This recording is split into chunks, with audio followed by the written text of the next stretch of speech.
On October 25th, 1415, 6,000 starving Englishmen, half of them sick with dysentery, faced 20,000 of France's finest armored knights across a muddy field.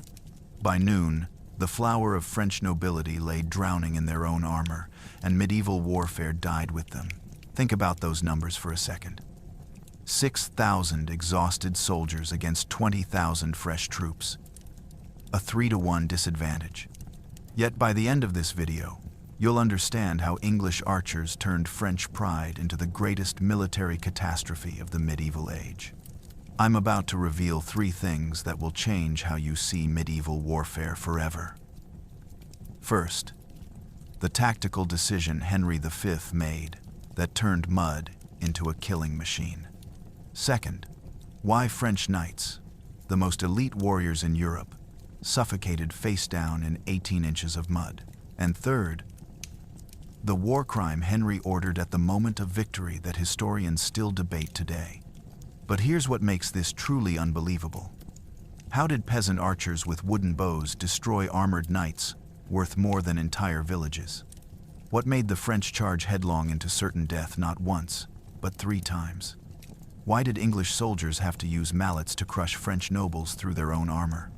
To understand how 6,000 men shattered an empire, we need to go back 3 weeks, when Henry V's army was dying by the hundred, and France was preparing to erase England from continental Europe forever.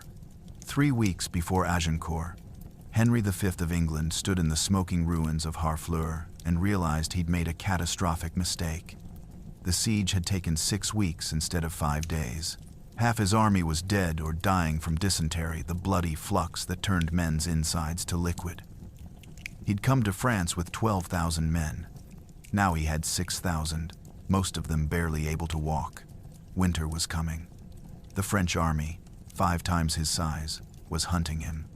And he was 150 miles from Calais, the only English-held port where ships could evacuate his dying army. The smart move was obvious. Surrender. Negotiate. Save what remains of his forces. Instead, Henry gave an order that would either make him a legend or destroy the Plantagenet dynasty forever. We marched to Calais. Prepare the men. The numbers were insane. 6,000 soldiers, 150 miles, 17 days if nothing went wrong. But everything was already wrong. Dysentery was killing 10 men a day, that's 170 dead before they even reached Calais. If they kept that pace, some days it was worse. On October 11th, the army buried 43 men before breakfast. Knights who'd fought in tournaments across Europe were squatting by the roadside, shitting blood, begging God for death. Archers who could put an arrow through a ring at 200 yards couldn't walk 10 steps without collapsing. Here's what the chronicles don't tell you. Henry knew this was suicide. His advisors told him. Sir Thomas Erpingham, his most experienced commander, laid out the math. My lord, we're losing 50 men a day to sickness. The French know where we are. They're assembling forces at every river crossing. We have maybe 8 days of food left. We cannot make it, Henry's response. Then we die marching forward instead of rotting here. Prepare the men. But Henry wasn't being reckless. He was gambling everything on French incompetence. The French army was massive, somewhere between 20,000 and 30,000 men. Reports varied. But it was scattered across northern France, commanded by 3 different nobles who hated each other. If Henry moved fast, if he could cross the Somme River before the French concentrated their forces, he might slip through to Calais. It was a desperate plan. But desperate was all he had left. October 8th. The march began. The army moved at barely 2 miles per hour. Wagons broke down. Men fell and couldn't get up. The column stretched for 3 miles because the sick kept falling behind. French scouts shadowed them from the tree lines, just watching, counting, waiting for the main French army to arrive and finish this. By October 13th, they reached the Somme. Henry's scouts found every ford, every bridge blocked. French forces on the far side, thousands of them, dug in, waiting. Henry stood on the riverbank and stared at the French banners across the water. His captains waited for the order to turn back, to negotiate, to end this nightmare. Instead, Henry pointed upriver. We march east, find another crossing. Think about what that meant. He was marching his dying army parallel to the French positions, deeper into enemy territory, burning food they couldn't replace, losing men every mile. Sir John Cornwall, one of Henry's household knights, later wrote, "We thought the king had gone mad. We were marching away from Calais, away from safety, into the teeth of France. Some men wept, others prayed. All of us knew we were dead." For 8 days, the English marched east along the Somme, searching for a crossing the French hadn't blocked. 8 days of dying by inches. By October 19th, they'd covered 60 extra miles and lost 200 more men. Food was gone. Some soldiers were eating grass. Others were too weak to carry their weapons and left them by the road. And then, on October 19th, they found it. An unguarded ford at Voyens. The water was shallow. The far bank was empty. For the first time in weeks, something had gone right. They crossed. All 5,800 remaining soldiers, splashing through the Somme, expecting French cavalry to appear any second. But no one came. They made it to the far side, collapsed on the muddy bank, and some men actually laughed from sheer relief. They'd done it. They'd crossed the Somme. Calais was only 70 miles away. 3 more days, maybe 4. They were going to make it home. That night, French scouts rode into the English camp under a flag of truce. They carried a message from Charles d'Albret, Constable of France. The entire French army, every duke, every knight, every soldier France could muster was blocking the road to Calais. 20,000 men. Fresh, rested, waiting. The message was simple. Choose your ground. Tomorrow, you fight. While Henry's army limped north, dying by the hundred, France was assembling something magnificent and terrible. This wasn't just an army, it was a statement. 3 dukes commanded it. The Constable of France, Charles d'Albret, led the center with 10,000 men at arms. The Dukes of Orléans, Bourbon, and Alençon brought their household knights, each warrior worth his weight in gold. Literally. These weren't just soldiers.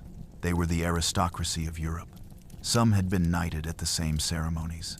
They'd trained together, hunted together, fought in the same tournaments. Many were related by blood or marriage.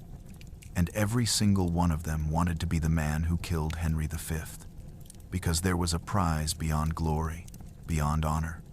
The man who captured or killed the English king would become the most celebrated warrior in Christendom. And the ransom? Enough gold to buy a province.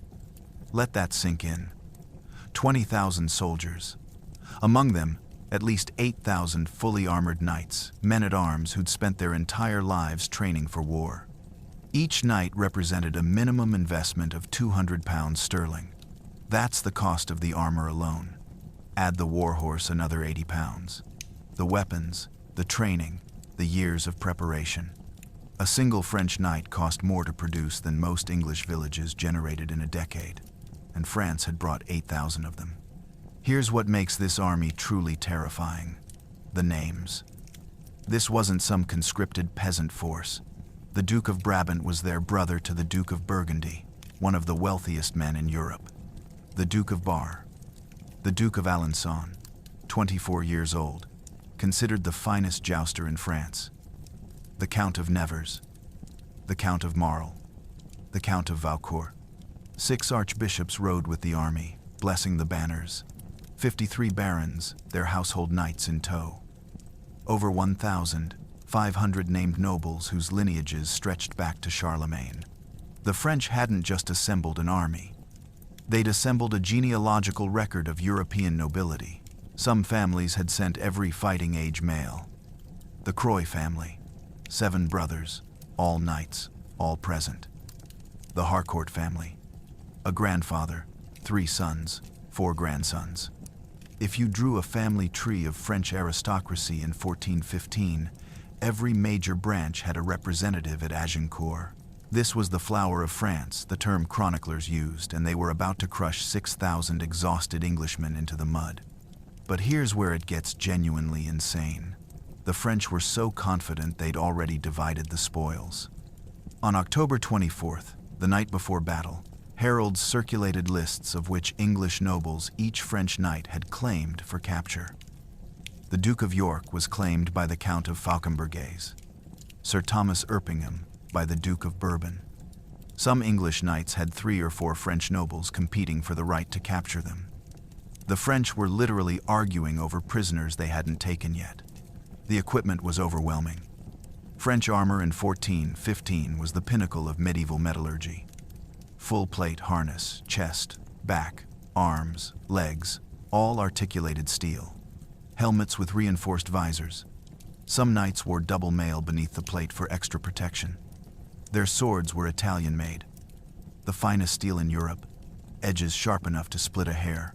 Lances were 12 feet of ash wood tipped with hardened steel points. And the horses, percherons and destriers, bred for size and aggression, wearing their own armor. Chanfrons protecting their faces, leather barding over their bodies. Think about the sheer wealth on that field.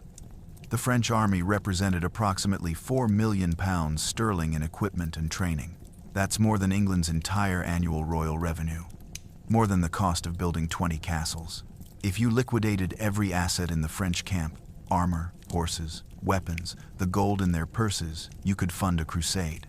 Charles d'Albret surveyed his army on the evening of October 24th and allowed himself a rare smile.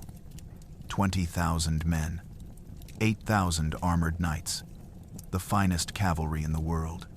Against 6,000 starving English peasants who could barely stand, the constable sent word to his commanders. No unnecessary risks. Capture, don't kill. Every English noble is worth a fortune. Then he retired to his tent and slept soundly, confident that tomorrow he'd deliver Henry V in chains to the King of France. Across the field, in the cold darkness, 6,000 Englishmen prepared to prove that gold can't stop steel rain. The French didn't just outnumber the English. They were so confident of victory they were arguing over who would get the credit. On October 24th, the night before battle, French nobles held a feast within sight of the English camp. Wine flowed, dice rolled. Wagers were made not on whether they'd win, but how many English they'd each capture for ransom. Some French knights sent formal challenges to specific English nobles, demanding single combat. Others composed poems about the glory they'd win tomorrow. A few even drew lots to determine the order of the cavalry charge. No one wanted to miss the slaughter. Meanwhile, chaplains blessed the armor, servants polished helms until they shone like mirrors, and heralds updated the lists of who would be awarded which prisoners. The constable d'Albret had to issue orders.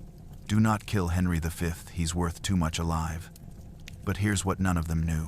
Across the field, in the cold and dark, 6,000 Englishmen were preparing to turn French pride into French corpses. The betting was absurd. The Duke of Brabant wagered 1,000 gold écus, enough to buy a castle that he'd personally capture at least 10 English knights. The Count of Marle bet he'd take 20. One young French nobleman, Jean de Verchamp, boasted he'd capture 50 archers and give them to his servants as slaves. The bets kept escalating. Who could capture the most? Who could capture the richest? Who could do it first? By midnight, the total value of wagers exceeded 50,000 gold écus. That's more than the annual income of most French provinces. Here's what the chronicles tried to bury. Some French nobles were so confident they'd brought their best clothes to wear after the battle. The Duke of Orleans had packed 3 changes of silk robes for the victory feast. Others brought musicians, ready to celebrate. A few brought their mistresses, wanting them to witness the triumph. Supply wagons carried wine casks marked for the victory celebration October 25th. They dated them. They were that certain. But the real insanity was the cavalry dispute. French knights were actually fighting over who would lead the first charge. It was the position of honor, the spot where glory was won. The Duke of Alençon demanded it as his right. So did the Count of Vendôme. The Duke of Bourbon claimed seniority. The argument got so heated that d'Albret had to physically separate them and decree that all three could charge simultaneously. Problem solved. Except now you had 3,000 knights trying to charge through a field only 1,000 yards wide. The French weren't just overconfident. They were actively sabotaging their own tactics out of ego. At 10 p.m., a group of French knights rode to within shouting distance of the English camp. They called out challenges. Individual duels. Name your champion. We'll name ours. Fight for honor before the armies meet. The English didn't respond. The French knights laughed, called them cowards, rode back to their feast. One French squire, his name lost to history, shouted something that English archers would remember. Tomorrow we drink from English skulls. Think about that psychology. The French weren't treating this like a battle. They were treating it like a sporting event. A tournament where the outcome was predetermined and the only question was style points. They'd stopped thinking of the English as an army and started thinking of them as a resource to be harvested for ransom gold. Across the muddy field, the English camp was silent. No fires, Henry had forbidden them. No singing, no talking above a whisper. 6,000 men sitting in the cold darkness, listening to French laughter carry across the night air. They were hungry, exhausted, sick, outnumbered more than 3 to 1. They knew the French were feasting. They knew about the betting. Some of them could even hear the music. Here's where it gets important. Henry moved through the camp that night, visiting each company, each group of archers and men-at-arms. He didn't give speeches. He just sat with them, asked their names, shared their silence. When he reached a company of Welsh longbowmen, their captain asked him point blank, "My lord, what chance do we have?" Henry looked at him for a long moment. Then he said, "Every French knight out there thinks he's already won. That makes them predictable. And predictability kills." He stood, moved to the next company, left the archers chewing on that thought. At midnight, the French camp was still celebrating. At midnight, the English were sharpening stakes, checking bowstrings, and doing something the French hadn't bothered with, studying the field they'd fight on tomorrow. The mud, the narrow gap between the forests, the slight uphill grade the French would have to climb. Henry's archers had been walking the field since dusk, pacing distances, marking ranges. The French were preparing for a glorious victory. The English were preparing for war. And when morning came, the difference would be written in blood. October 24th, Henry stood at the edge of Agincourt field and faced a choice with no good answer. Behind him, the Somme River. To the left and right, dense forest. Ahead, 20,000 Frenchmen blocking the only road to Calais. His men had been marching for 17 days, eating whatever they could forage. Dysentery was killing 10 men a day. Knights were so weak they had to be helped onto their horses. Archers who'd started the campaign carrying 60 arrows now had maybe 15 each. Some had none and were sharpening stakes instead. 3 options, all terrible. Option 1, attack uphill into a prepared French position. Suicide. Option 2, try to flank around through the forest. The French cavalry would run them down in minutes. Option 3, stay here and starve while waiting for the French to attack. Slow death instead of fast death. But Henry saw something the French commanders missed. The field between the armies wasn't just wet from last night's rain. It was a recently plowed agricultural field, churned into mud by thousands of hooves and boots. And that mud was about to become the deadliest weapon in medieval warfare. Let's break down the math on those 3 options, because the numbers make the impossible clear. Option 1, a frontal assault. The French held the high ground, not dramatically high, but enough. Maybe a 15-foot elevation over 300 yards. Doesn't sound like much until you're wearing 60 pounds of armor and climbing through mud. The English would arrive at the French line exhausted, disorganized, and outnumbered 3 to 1 at the point of contact. Expected casualties, 80 to 90%. Total annihilation. Option 2, flanking through the Tramecourt forest on the left or the Agincourt forest on the right. Both forests were dense autumn woodland oak, ash, beech trees with undergrowth thick enough to slow infantry to a crawl.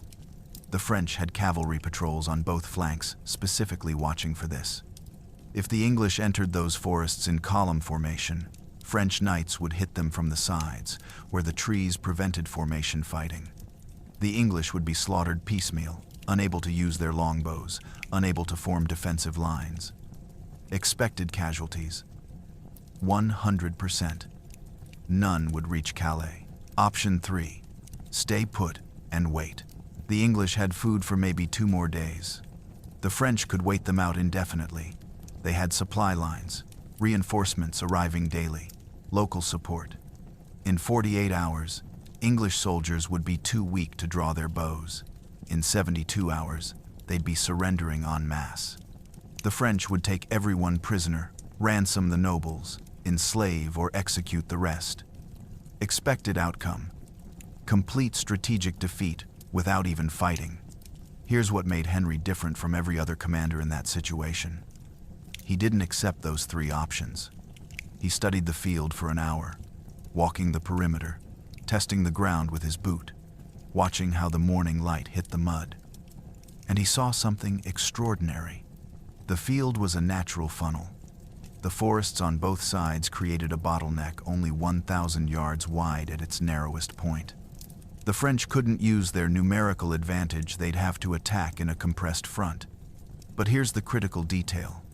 The field wasn't level. It had been plowed in long furrows, running perpendicular to the French position. Those furrows, filled with rainwater and churned by thousands of boots and hooves from both armies positioning themselves, had created a series of mud troughs roughly 8 to 12 inches deep. Think about what that means for a cavalry charge. A horse galloping at 30 miles per hour hits one of those furrows. Its front legs sink, its momentum carries its body forward, and the horse goes down. The knight on top, 80 pounds of armor, becomes a projectile, and the knights behind can't stop in time. They pile into the fallen, horse on horse, knight on knight. A chain reaction of catastrophic failure. Henry turned to Sir Thomas Erpingham, his master of archers. The field is 900 yards across at our position, narrowing to 750 yards where the forests close in. I want our archers in a concave formation, wings angled forward. When the French charge, the field will compress them into the center. Our archers will have enfilade fire from both flanks. Erpingham stared at him. My lord, that puts the archers in front of our men-at-arms. If the French break through, they won't break through, Henry said. The mud will stop them. And if I'm wrong, we all die anyway. At least this way, we die killing Frenchmen. But Henry had one more advantage the French didn't know about. His archers had been preparing something the French had never seen before. Something that would turn medieval cavalry tactics into a death sentence. At 3 p.m. on October 24th, Henry gave the order that would change the battle before it even began. Every archer will cut a stake, 6 feet long, sharpen both ends. Tomorrow morning, we plant a forest. Here's what most people don't understand about the English longbow. It wasn't just a better bow. It was a completely different technology, and the French had no counter to it. A longbow stood 6 feet tall, made from a single piece of yew wood, and required 150 pounds of draw strength to pull.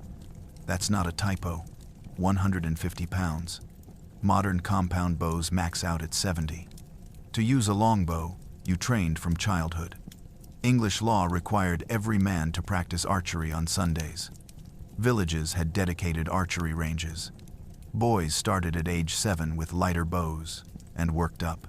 By the time an archer was combat ready at 20, he'd fired over 100,000 arrows. His left arm was visibly longer and thicker than his right from the muscle development. Some archers' skeletons have been found with deformed spines and shoulder bones, physical proof of the damage this weapon did to its user. But the damage it did to the enemy was worse. An English archer could fire 12 arrows per minute accurately. At Agincourt, Henry had 5,000 archers. That's 60,000 arrows per minute.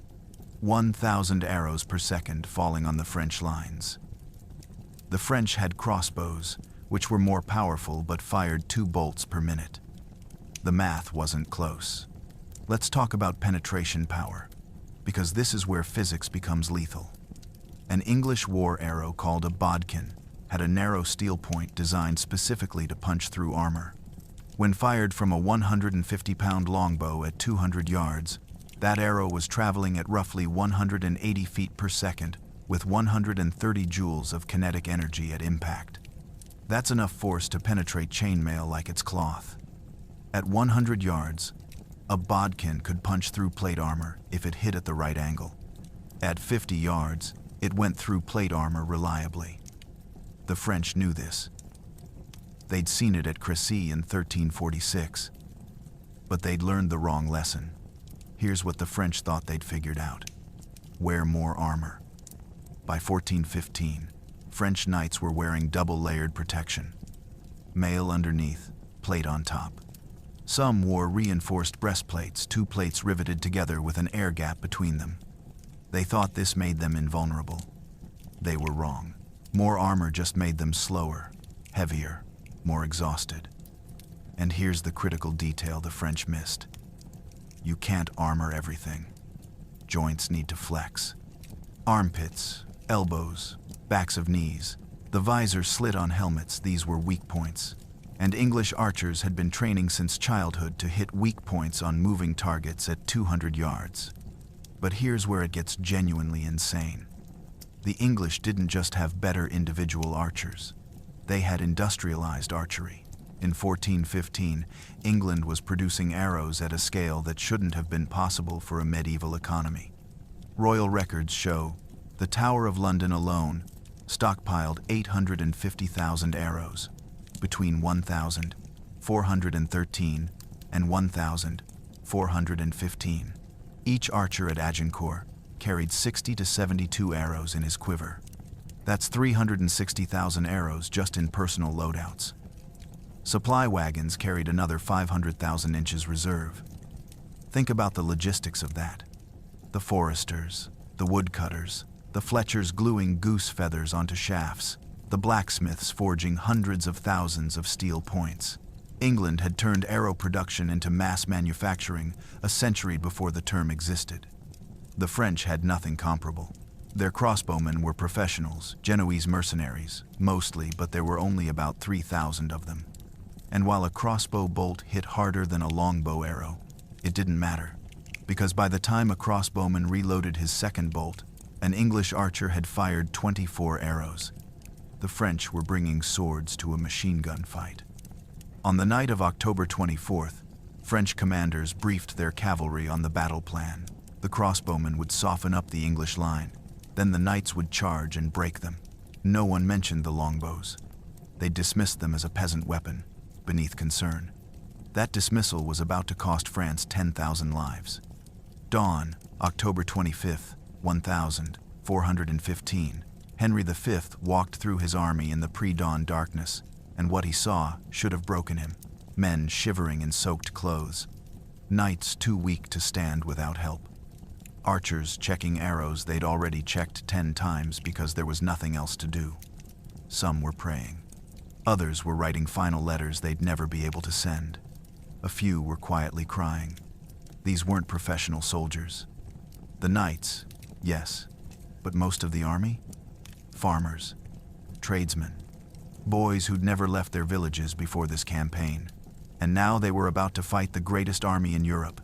Henry couldn't give them hope, there was none. He couldn't promise victory, the odds made that obscene. So he gave them something else. He told them the truth. What follows is not the Shakespeare version. That came 180 years later. This is what Henry actually said, recorded by chaplains who were there. Fellas, this is it. Those Frenchmen want to kill every one of us. But I tell you this, if it is God's will we die today, England will remember we stood. If we live, we'll be brothers forever.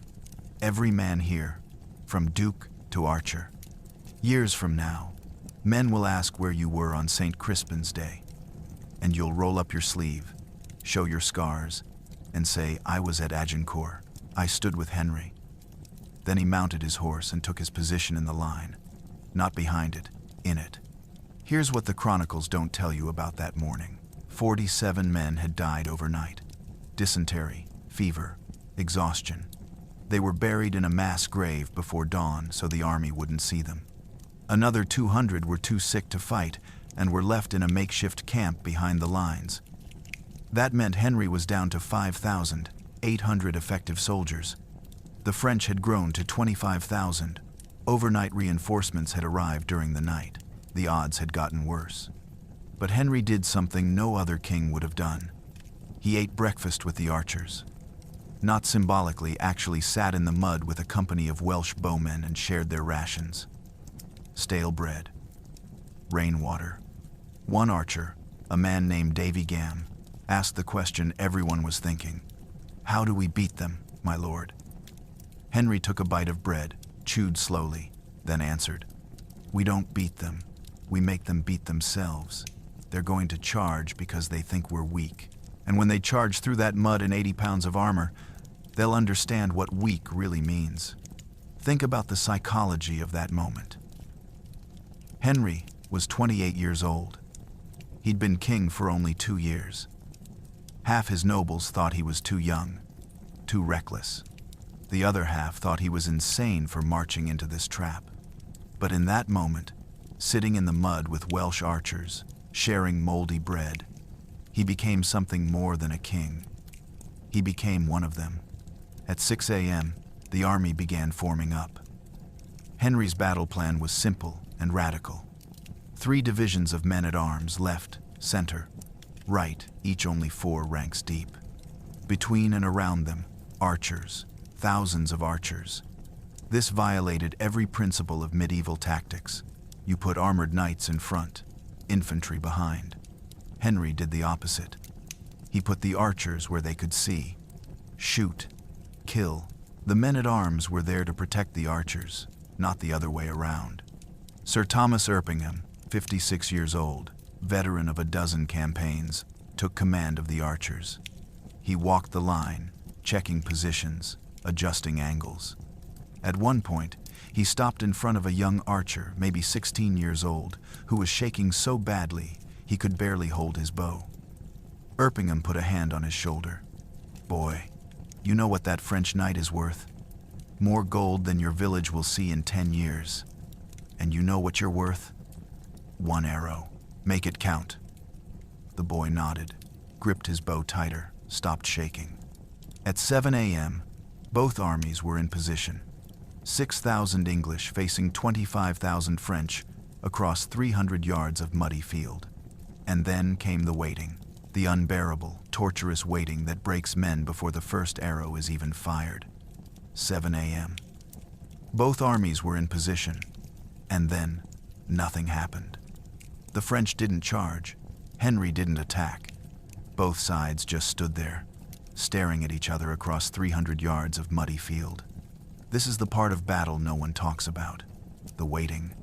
Knights stood in full armor, 60 to 90 pounds of steel plate in the cold October rain. You can't sit down in plate armor. You can't even kneel easily. You stand and wait. And the weight presses down on your shoulders, your legs, your spine. After an hour, you're in pain. After 2 hours, you're in agony. After 3 hours, you'd welcome combat just to end the torture. The French had it worse. Their formations were packed tight, 10,000 men-at-arms crowding the narrow field between the forests, shoulder to shoulder, horse to horse. You couldn't move, couldn't adjust your position. If you needed to piss, you pissed in your armor. If you needed worse, same thing. Some men fainted from the heat inside their helms. Others vomited from nerves and stood in it. And all the while, across the field, they could see the English archers. 5,000 of them, each standing behind a sharpened wooden stake driven into the ground at an angle. A forest of stakes, a hedge of death. But the French weren't afraid of stakes. They weren't afraid of arrows.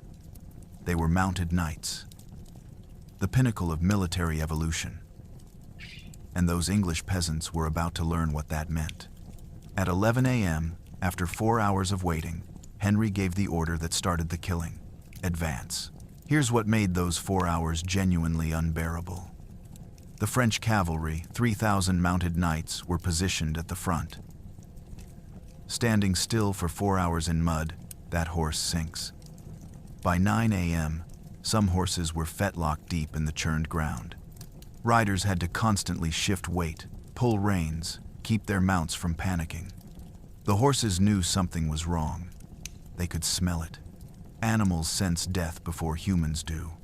And 3,000 war horses were growing increasingly agitated, tossing heads, whinnying, trying to back away from the English position. The knights couldn't calm them, because inside those helmets, visibility was maybe 30 degrees, a narrow slit. Peripheral vision didn't exist. Sound was muffled. The world became a claustrophobic box of hot breath and the echo of your own heartbeat. 4 hours in that sensory deprivation. Some knights lifted their visors for air, which meant the enemy could see their faces, see their fear. Others kept them down and slowly cooked inside their own armor. Think about the physical toll. At 8 a.m., you're strong, ready, adrenaline pumping. By 9 a.m., your legs are cramping from standing motionless. By 10 a.m., your shoulders are screaming from the weight of the armor. By 11 a.m., you're already exhausted, and the battle hasn't even started. That's what the French didn't understand. They were bleeding combat effectiveness with every minute of waiting. But here's where it gets insane. The French commanders couldn't agree on who would give the order to charge. Charles d'Albret wanted to wait for the English to attack, let them exhaust themselves advancing uphill. The Duke of Orléans wanted to charge immediately and crush them. The Duke of Brabant wanted to wait for more reinforcements. While they argued, the army just stood there, deteriorating. The English, meanwhile, were resting. Henry had ordered his men to sit, to conserve energy. Archers sat behind their stakes. Men-at-arms knelt in the mud. They ate what little food remained. Some slept. This was psychological warfare at its finest. The French could see the English relaxing while they stood in torment. At 10:45 a.m., Henry made his decision. The French weren't going to charge. They were too proud, too confident, too convinced the English would break first, so Henry would force their hand. He ordered the entire army to advance 300 yards, plant the stakes, and get within longbow range. The movement would either trigger the French charge or give the English first blood with their arrows. Either way, the torture of waiting was about to end. Sir Thomas Erpingham stood, raised his baton, and shouted the command that every archer had been waiting 4 hours to hear. Now strike. The English moved forward, not charging, not running, walking. 5,000 archers, each carrying a 6-foot wooden stake sharpened to a point. They marched to within 300 yards of the French line extreme bow range and stopped. Then they did something the French had never seen before. In perfect unison, like a machine, every archer planted his stake in the ground at a 45-degree angle, pointing toward the enemy. 6,000 stakes, a wooden wall, a hedge of death. It took 3 minutes. The French cavalry watched, confused. What were they doing? Stakes wouldn't stop an armored charge. Knights had been breaking shield walls for centuries. Wood meant nothing against steel and momentum. But here's what the French didn't understand. The stakes weren't meant to stop the horses. They were meant to kill them. A war horse weighs 1,200 pounds and charges at 30 miles per hour. When a horse moving at that speed hits a stake angled upward, the stake doesn't break. It goes through the horse's chest and out its back. The horse is dead before it hits the ground, and the knight on top? He's launched forward, tumbling in 80 pounds of armor, landing face first in the mud, where he will drown. The French were about to learn this lesson at a cost of 10,000 lives. Here's where the English tactical genius becomes clear. Those 6,000 stakes weren't randomly placed. They were positioned in overlapping fields of fire. Anywhere a horse could physically reach an English archer, there was a stake. The spacing was precise, roughly 4 feet apart, creating gaps too narrow for a horse to navigate at speed, but wide enough for archers to move between them. Behind this wooden barrier, the archers could reload, fire, and if cavalry somehow broke through, retreat through the gaps, while the stakes channeled the French into killing zones. Think about what the French cavalry saw from their position. A thin line of wood, peasants with bows, no plate armor, no lances, no heavy cavalry, everything they'd been trained to crush. The Duke of Brabant turned to his knights and actually laughed. They plant sticks and think it will save them? We'll ride through that hedge like it's grass. His officers agreed. Stakes had never stopped a French cavalry charge. Why would today be different? But here's what the French couldn't see from 300 yards away. Some archers had reinforced the tips with scavenged metal, broken sword fragments, discarded nails, anything sharp. And the angle 45 degrees was mathematically perfect. Too steep, and the horse jumps it. Too shallow, and the horse's chest armor might deflect it. But 45 degrees. The stake enters just below the chest, angling upward into the heart and lungs. Instant death. At 11:15 a.m., the French cavalry couldn't stand it anymore. 4 hours of waiting.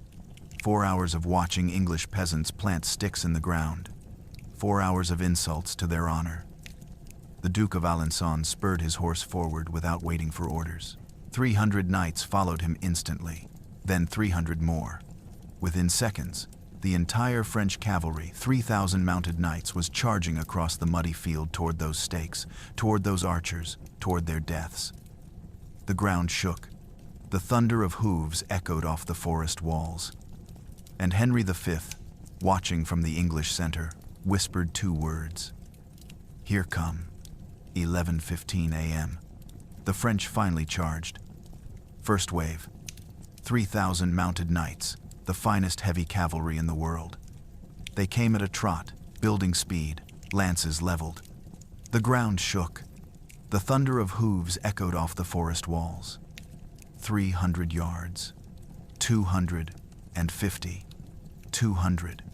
The English archers stood motionless behind their stakes. Bows ready, arrows nocked. 150 yards. Henry raised his hand. 100 yards. The French lowered their lances for the final charge. 80 yards. Henry dropped his hand and shouted one word. Lose! 5,000 bowstrings snapped simultaneously. The sound was like a tree trunk splitting. The arrows went up, arcing high, blotting out the sun. A medieval chronicler wrote, "The sky turned black, as if God had snuffed out the light." 6 seconds of flight time, then the arrows came down, not scattering, falling in a concentrated zone 100 yards deep. 60,000 arrows. Horses screamed, knights toppled. The front rank of the charge disintegrated, but the French behind couldn't stop too much momentum. Too tightly packed, they crashed into their own fallen, into the dying horses, into the growing pile of armored bodies. 12 seconds later, another 60,000 arrows fell, then another wave, and another. The French charge never reached the English line. It died 60 yards short, drowned in steel rain and its own blood. Here's what happened in the first 30 seconds. The initial volley hit the front 100 yards of the French charge, roughly 800 knights.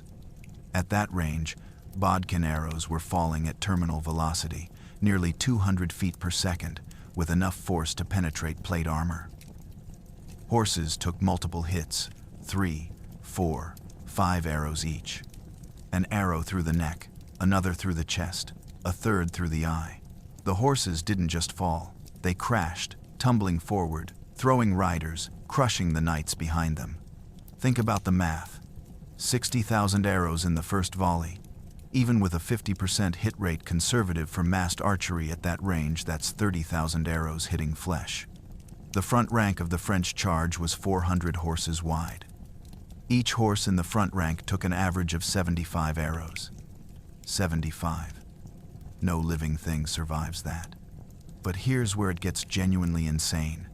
The French cavalry was moving at full gallop 30 miles per hour when the arrows hit. A knight on a dying horse doesn't just fall.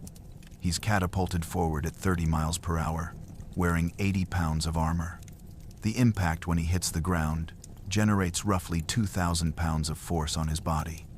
Bones shatter. Organs rupture. Some knights died from the fall before they even drowned in the mud. The Duke of Brabant was in the first rank. His horse took an arrow through the eye and went down instantly, front legs collapsing.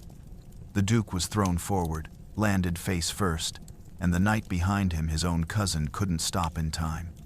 Horse and rider crashed into him at full speed. The Duke's spine snapped. He was dead before the second volley fell. His household knights, 24 men who'd sworn to protect him, all went down within seconds, buried under falling horses and steel-clad bodies. The second volley hit 12 seconds after the first. The French, who survived the initial impact, were trying to control their panicked horses, trying to wheel around, trying to retreat. But they were packed too tightly. Horse to horse, shoulder to shoulder. There was no room to turn, and the arrows kept falling. This volley hit the middle ranks another 800 knights. More horses screaming, more men tumbling into the mud. The charge wasn't just stopped, it was reversed. Knights in the rear were trying to retreat, but the knights in front, the survivors, were trying to push backward through them. The formation collapsed into chaos. Third volley, fourth, fifth. By the sixth volley, 72 seconds into the charge, the French cavalry had been reduced to a killing field of dying horses, screaming men, and blood-soaked mud. Of the 3,000 knights who'd charged, fewer than 200 were still mounted, and those 200 were trapped between the dead behind them and the stakes ahead. At 11:17 a.m., 2 minutes after the charge began, the first French knights reached the wooden hedge. Their horses, terrified by the arrow storm, wouldn't approach the stakes. Knights spurred them forward, whipped them, screamed at them. Some horses tried to jump. Bad idea. A 1,200-pound war horse jumping a 6-foot obstacle has to tuck its front legs. That exposes the chest. 3 horses tried to jump simultaneously. All 3 landed on stakes. The impact drove the sharpened wood through their chests and out their backs. The horses died in midair. The knights fell into the stakes below them and were impaled alongside their mounts, and the arrows never stopped falling. What happened next would haunt French survivors for the rest of their lives. Here's where the battle stops making sense to modern viewers, and where it becomes genuinely insane. The French cavalry charge failed. Fine. But France still had 15,000 men-at-arms on foot, heavily armored infantry, the best in Europe. They should have walked through the English line like it wasn't there. Instead, they died by the thousand without ever reaching the enemy. Why? The mud. That recently plowed field, soaked by rain, churned by 3,000 charging horses, was no longer solid ground. It was soup, thick, sucking, knee-deep soup. And when you're wearing 80 pounds of plate armor, every step becomes a battle against physics. French knights took a step forward and sank to their knees. They pulled one leg out using their arms, their core, every muscle, and sank the other leg deeper. Another step. Another. By the time they'd gone 50 yards, they were exhausted. By 100 yards, some were collapsing. And the arrows never stopped. 72,000 arrows per minute. If you raised your arm to shield your face, an arrow went through your armpit. If you looked down to watch your footing, an arrow hit your neck. If you kept your head down behind your shield, you couldn't see where you were going and stumbled over bodies. And if you fell, you drowned, because you couldn't get up. Not in 80 pounds of armor, not in knee-deep mud. You'd try to push yourself up and your arms would sink. You'd roll onto your back, and the weight of your breastplate would press you deeper. Panic would set in. You'd thrash, gulp mud, choke, drown, face down in 18 inches of mud, wearing the finest armor in Europe, drowning like a rat in a bucket. Let that sink in. 18 inches of mud. That's all it took to kill the most expensively trained warriors in medieval Europe. A French chronicler later calculated the energy expenditure. Each step in full armor through knee-deep mud required approximately 8 times the energy of walking on solid ground. The 250-yard advance to the English line should have taken 3 minutes at a normal march pace. In the mud at Agincourt, it took French knights 20 minutes. 20 minutes of maximum physical exertion while arrows fell continuously. Here's what the French commanders didn't account for. The mud wasn't uniform. The plowed furrows created troughs that ran perpendicular to their advance. Each furrow was 8 to 12 inches deep and filled with liquid mud. French knights would step into a furrow, sink past their knees, pull themselves out using their arms and shields for leverage, take 2 steps on relatively firmer ground, then hit another furrow. It was like trying to run an obstacle course while wearing a refrigerator. The Count of Vendôme made it 80 yards before his legs gave out. He simply stopped moving, standing upright, arms hanging at his sides, gasping for breath inside his helmet. An arrow hit him in the shoulder. He didn't react too exhausted. Another arrow hit his thigh. He swayed but stayed standing. A third arrow hit his neck, and he fell forward into the mud. His squire, following 20 yards behind, saw him go down and tried to reach him. The squire made it 10 yards before he too collapsed from exhaustion, falling face first. Both drowned within sight of each other, too tired to save themselves or each other. And the English just kept shooting. The archers weren't aiming anymore, didn't need to. The French advance had slowed to a crawl, packed so tightly together that every arrow hit something: flesh, armor, shield, horse corpse, living knight. Didn't matter. Fire into the mass, and you'd hit a target. At 11:45 a.m., the first French men-at-arms reached the English line, not charging, not running, stumbling, exhausted, gasping for air inside helmets they couldn't remove because their hands were too tired to work the straps. And what they found waiting for them was worse than the arrows, worse than the mud. What happened in the next 30 seconds would create a new form of death that medical science couldn't explain. At 11:45 a.m., something happened at Agincourt that had never happened before in the history of warfare. Men drowned, standing up. The French men-at-arms who made it past the arrow storm, who survived the mud, who actually reached the English line, they didn't die in combat. They died from compression. Here's what happened. The French formations were packed so tightly that when the front rank hit the English line and stopped, the ranks behind kept pushing. Thousands of men, all pressing forward, unable to see that the advance had stalled. The men in front were crushed against English shields and stakes. The men in the middle were crushed between the men in front and the men behind. Armor doesn't compress, but flesh does. Knights were pressed so tightly together they couldn't raise their arms, couldn't lift their weapons, couldn't even turn their heads. They were locked in place by the weight of their own army, standing upright, unable to move, and they suffocated. Inside their helmets, because you need space to breathe. You need your chest to expand.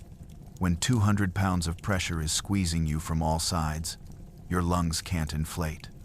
You can't draw breath. You suffocate while standing on your feet, eyes open, fully conscious. English soldiers described hearing the moans from inside the French ranks.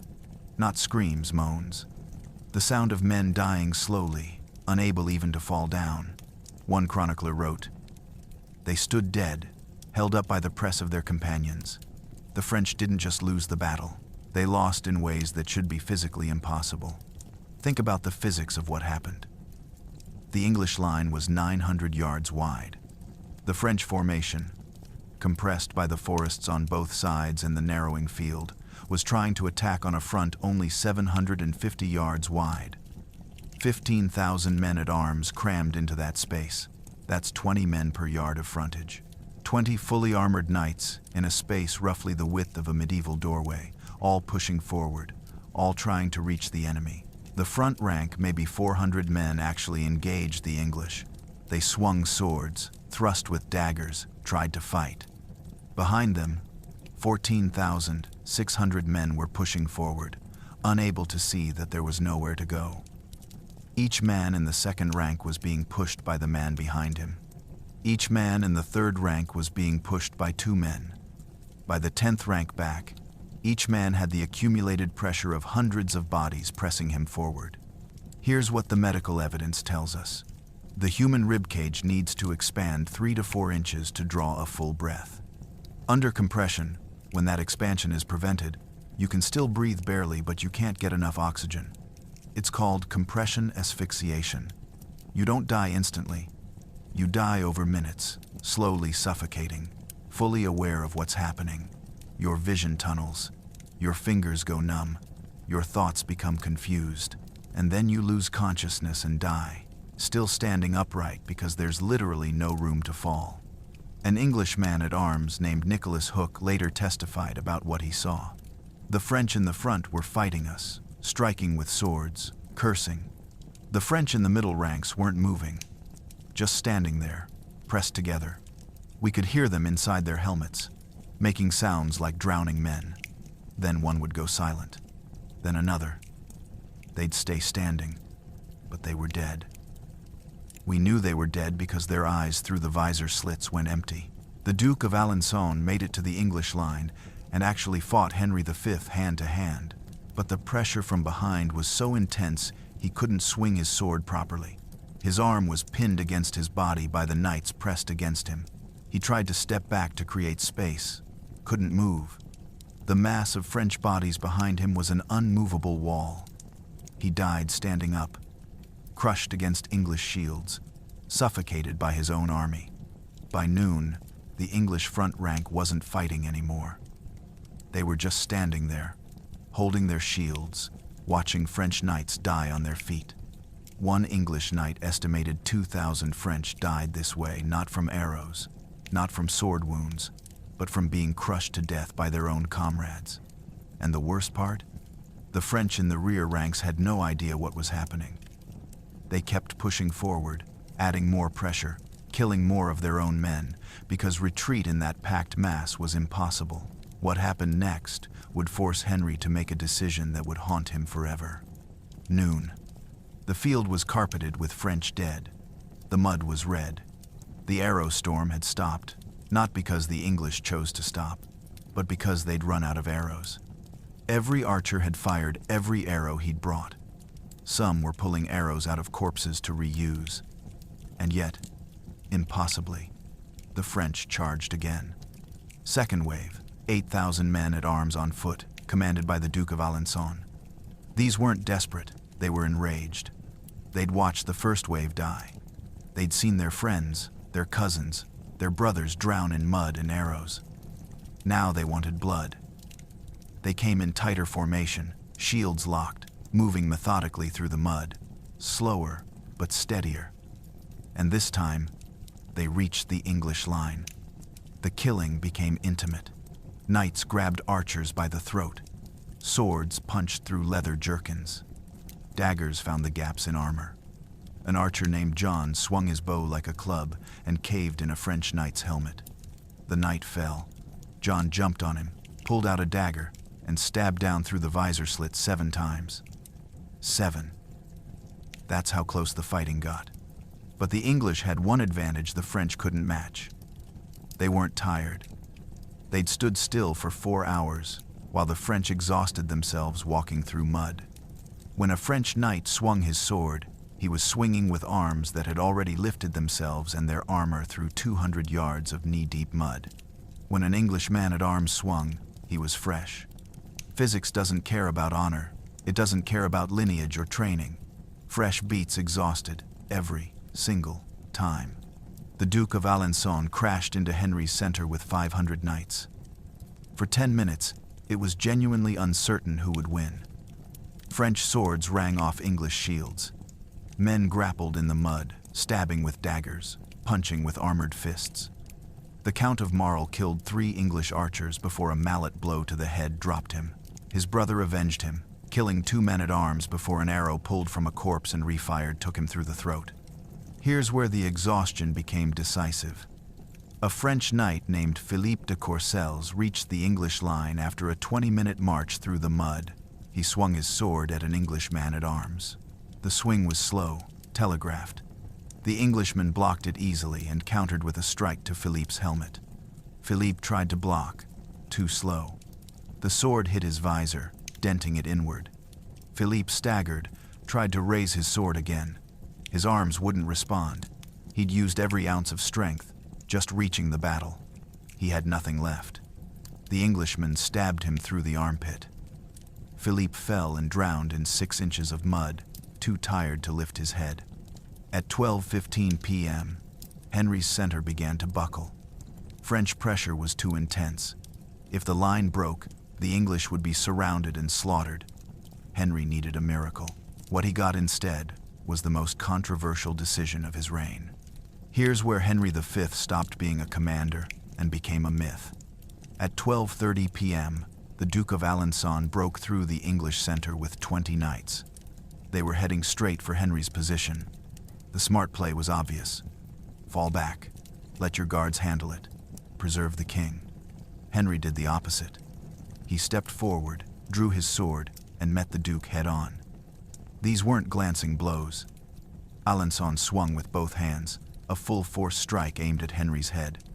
The blow hit Henry's helmet so hard, it knocked the crown ornament clean off. Henry staggered, dropped to one knee. Alençon raised his sword for the killing blow. Henry came up inside his guard with a dagger and buried it in Alençon's armpit, where the armor plates met. The Duke fell. Henry pulled out the dagger and turned to face the next knight. For 15 minutes, Henry fought in hand-to-hand combat while commanding the battle. He'd shout orders between sword strikes. Reinforce the left. Block. Archers to the center. Parry. Hold the line. Stab. His bodyguards were trying to reach him, but the press was too tight. Henry was alone in the middle of the French breakthrough, fighting for his life, and he was winning. By the time his guards got there, 6 French knights were dead at his feet, and Henry had 2 more wounds, a gash across his thigh and an arrow embedded in his shoulder that he hadn't had time to notice. One of his knights tried to pull him back. Henry shoved him away. "The line holds," he said. "We all hold." Then he stepped back into the fight. Think about what that meant for English morale. Their king, 28 years old, outnumbered 4-1, dying army was fighting hand-to-hand with French nobles and killing them. English archers who'd been ready to break and run saw Henry take a sword blow that would have killed most men and keep fighting. Men-at-arms, who were being pushed back, saw their king step forward into the breach. The psychological impact was devastating to the French and electrifying to the English. The Count of Valcourt charged Henry with a lance. Henry sidestepped barely, and the lance grazed his shoulder plate. Henry grabbed the lance shaft, pulled the Count off balance, and stabbed him through the neck joint. The Count dropped. A French squire tried to avenge his lord. Henry blocked the sword strike with his forearm. The impact dented his vambrace and punched the squire in the face with his armored fist. The squire's visor crumpled. He fell unconscious. Henry didn't even pause. He was already turning to face the next attacker. Here's what the French couldn't understand. Henry had been trained in combat since age 5. Tournament fighting. Real battles in Wales. Street fighting during his youth. He'd killed his first man at 16. By 28, he had 12 years of combat experience. And unlike most kings who commanded from the rear, Henry believed a king's place was where the fighting was thickest. Not for glory, for survival.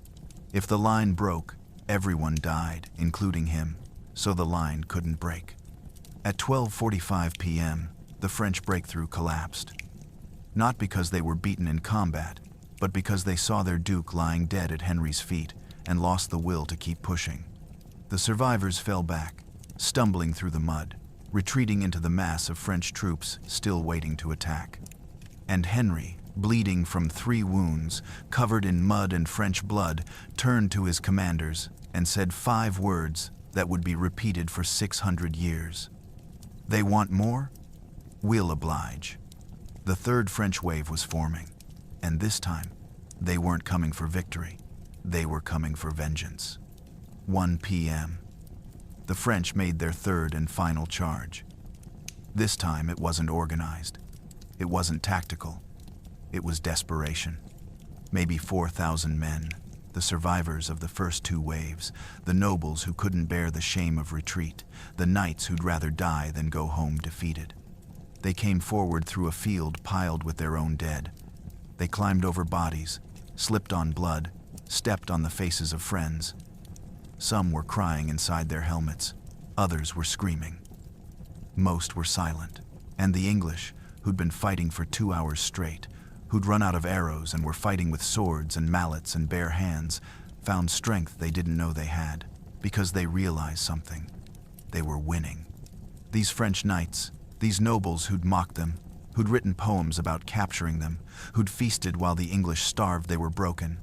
You could see it in their movements, the slow, mechanical way they swung their swords, the way they flinched from strikes instead of blocking, the way some of them just stopped fighting and fell to their knees, not from wounds but from exhaustion and despair.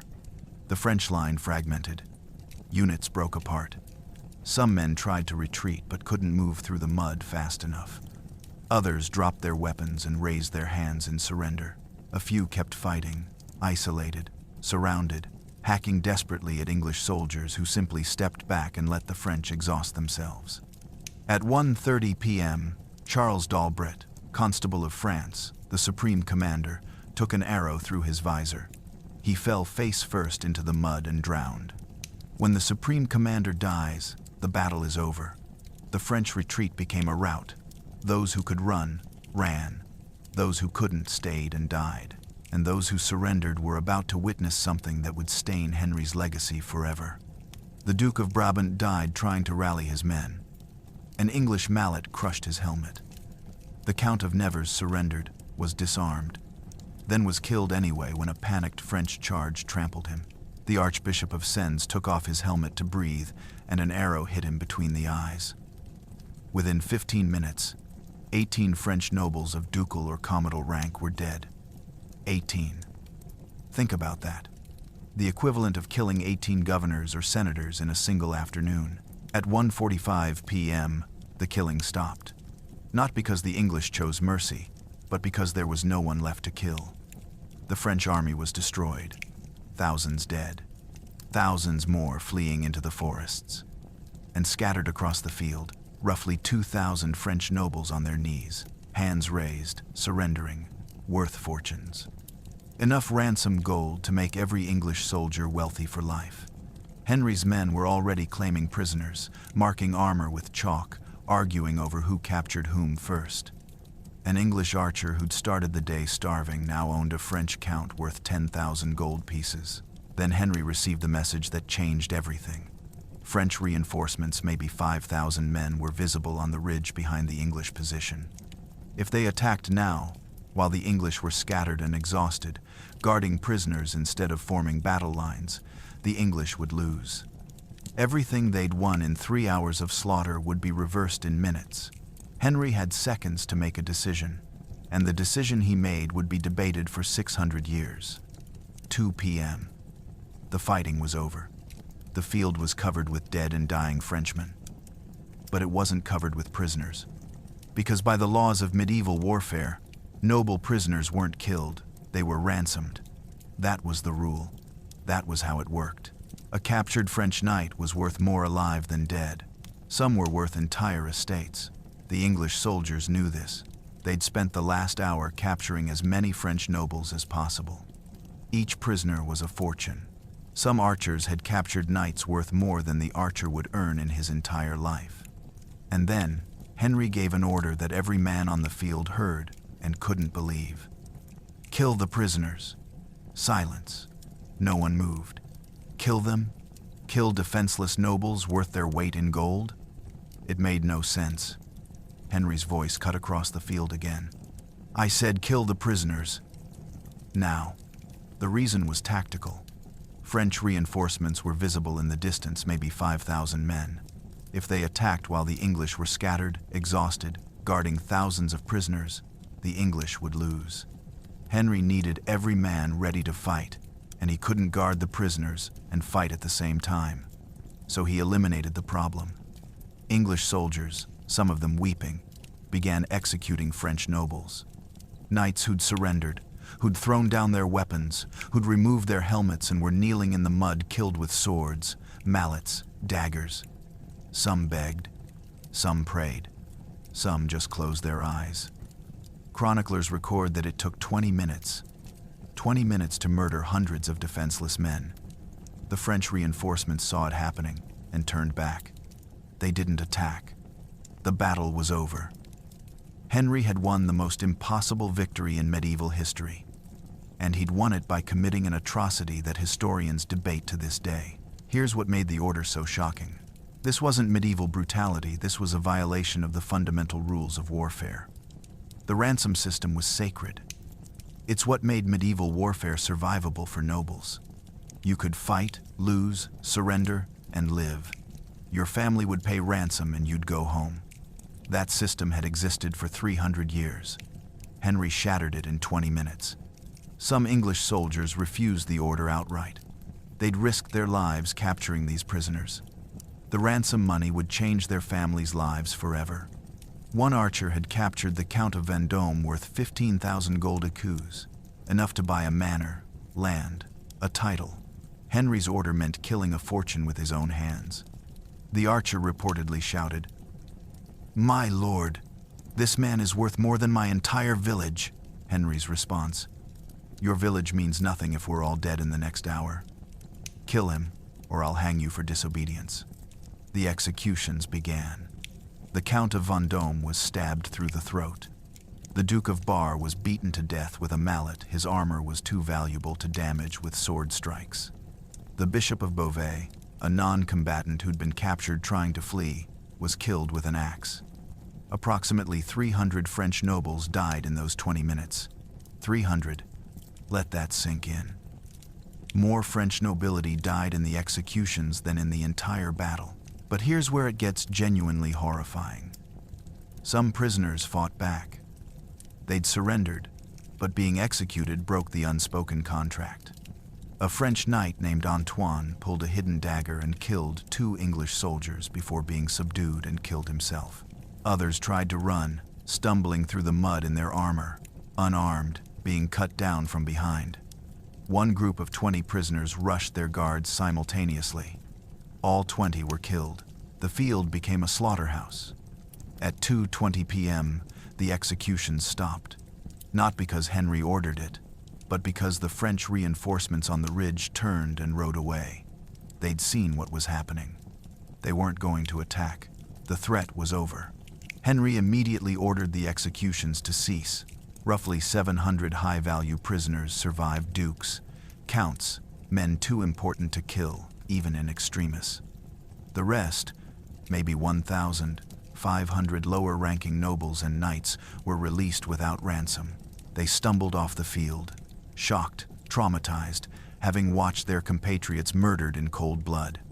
French chroniclers called it the massacre of Agincourt. English chroniclers tried to justify it as military necessity. Modern historians argue both sides. Was Henry a pragmatic commander who made a brutal but correct tactical decision, or a war criminal who violated the laws of warfare for convenience? The answer depends on whether you prioritize survival or honor. Henry chose survival, and he lived with that choice for the rest of his life. But the French, they would never forget. Agincourt didn't just kill 10,000 Frenchmen. It killed an idea. For centuries, European warfare had been built on a simple assumption. The armored knight was supreme. Knights were the ultimate military investment. Train a boy from age 7 in horsemanship, swordsmanship, and lance work. Give him 20 years of practice. Spend a year's income on his armor, his horse, his weapons. That knight was worth 100 infantry. That's what everyone believed. Agincourt proved it was a lie. At Agincourt, peasant archers with wooden bows worth 2 shillings killed knights in armor worth 200 pounds. They did it from 200 yards away. They did it by the thousand. And they did it so efficiently that the French couldn't adapt, couldn't counter, couldn't even reach the English line before dying in the mud. The longbow wasn't new, the English had been using it for decades. But Agincourt was the moment the rest of Europe finally understood what it meant. It meant that the age of the knight was over. It meant that firepower mattered more than armor.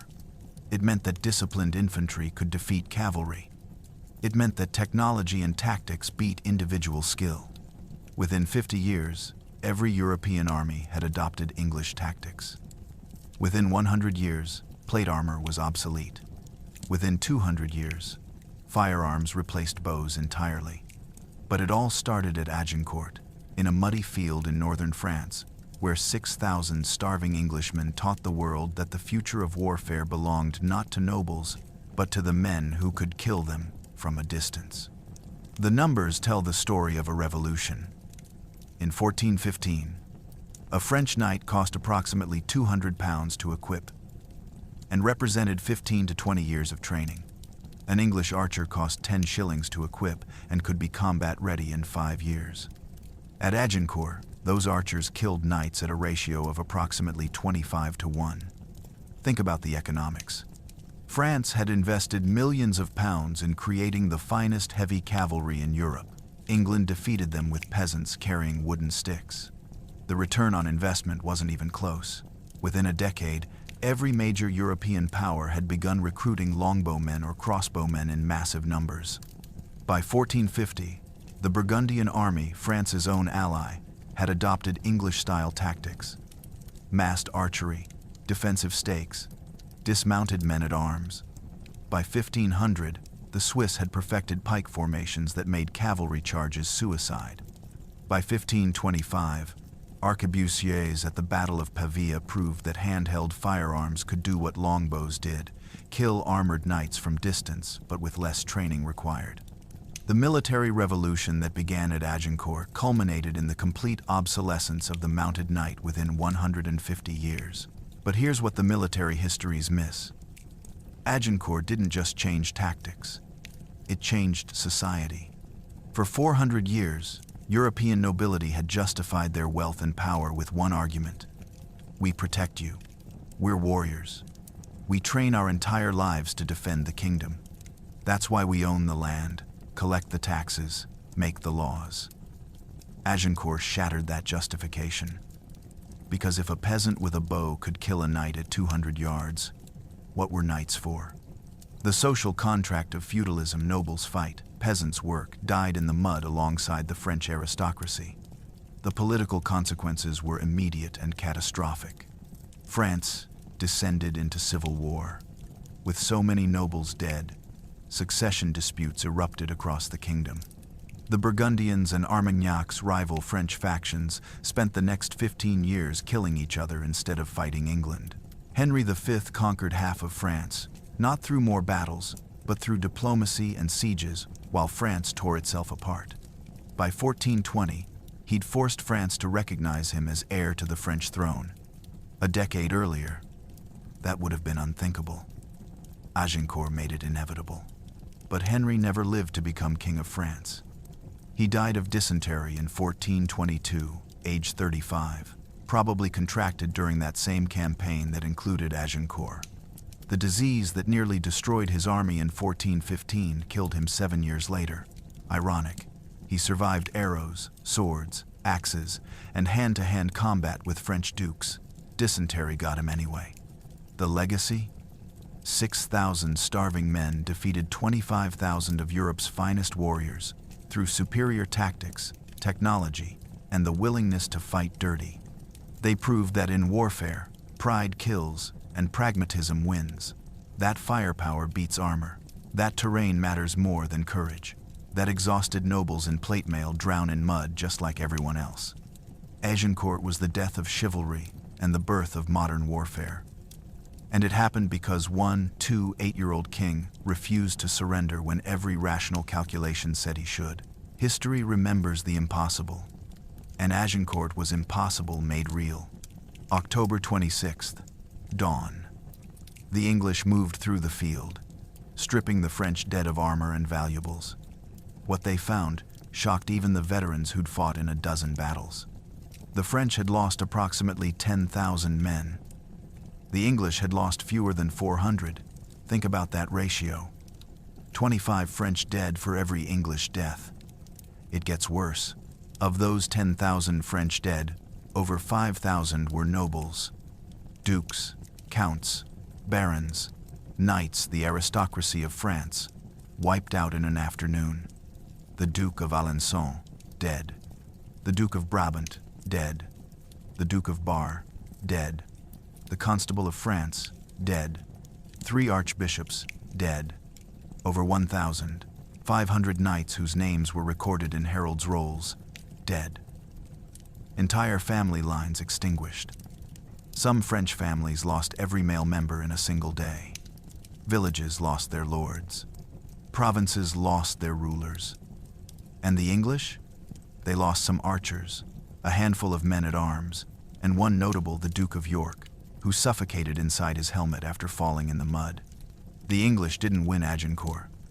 France lost it. Lost it so completely, so catastrophically, that the kingdom wouldn't recover for a generation. But here's what the chronicles don't tell you. Those 10,000 French dead weren't buried. They were left in the field. There wasn't time, wasn't manpower to bury them. So they rotted where they fell. For months, the field at Agincourt was impassable. The smell could be detected a mile away. Wolves came from miles around. And when travelers finally crossed the field the following spring, they reported that the ground was still littered with bones, rusted armor, and scraps of silk surcoats embroidered with noble coats of arms. The flower of France returned to the earth. The heralds spent 3 days identifying bodies. They walked through fields of corpses, checking coat of arms, reading inscriptions on armor, matching faces to mental catalogues of French nobility. Some bodies were easy to identify. The Duke of Brabant's armor was custom-made, worth a king's ransom. Others required dental records kept by family chaplains. Many were never identified at all, just bodies in expensive armor, their identities drowned in mud. Here's the breakdown that makes the catastrophe clear. France lost 3 dukes, 90 counts and barons, 1,560 knights, and roughly 4,500 men-at-arms. The Croy family lost all 7 brothers. The Harcourt family lost 11 members across 3 generations. The de Dampierre family, one of the oldest noble houses in France, was completely extinguished. No male heirs survived. Their estates, their titles, their 400-year lineage ended in the mud at Agincourt. Compare that to English losses. The Duke of York, dead from suffocation. Roughly 300 archers and men-at-arms, most of whom died in the close fighting when the second French wave reached the line. No major noble houses destroyed. No provinces left leaderless. The English army was bloodied but intact. The French army ceased to exist as a fighting force. But here's where it gets truly grim. Henry had no way to bury 10,000 bodies. His army was exhausted, starving, desperate to reach Calais. So he gave orders to burn the worst concentrations of corpses and leave the rest. Local villagers were ordered to bury the dead. But 10,000 bodies? In late October? Impossible. Most were left where they fell. By November, the field was a wasteland. Scavengers, human and animal, had stripped the bodies. Armor, weapons, jewelry, anything valuable was gone. What remained were skeletons, rotting flesh, and the overwhelming stench of decomposition. The nearby village of Agincourt was abandoned. No one could live that close to a mass grave. French survivors who returned to the field months later found a landscape transformed by death. The mud had been churned so deeply that it took years for grass to grow back. Trees along the forest edge had been stripped of bark by desperate French soldiers looking for anything to eat during the battle. And everywhere, half buried in the earth, were fragments of France's pride. A helmet here, a sword there, a piece of chainmail, bones. But the bodies told only half the story. The real damage was political, psychological, and generational. And that's what Henry understood as he marched his battered army toward Calais, leaving 10,000 French dead behind him.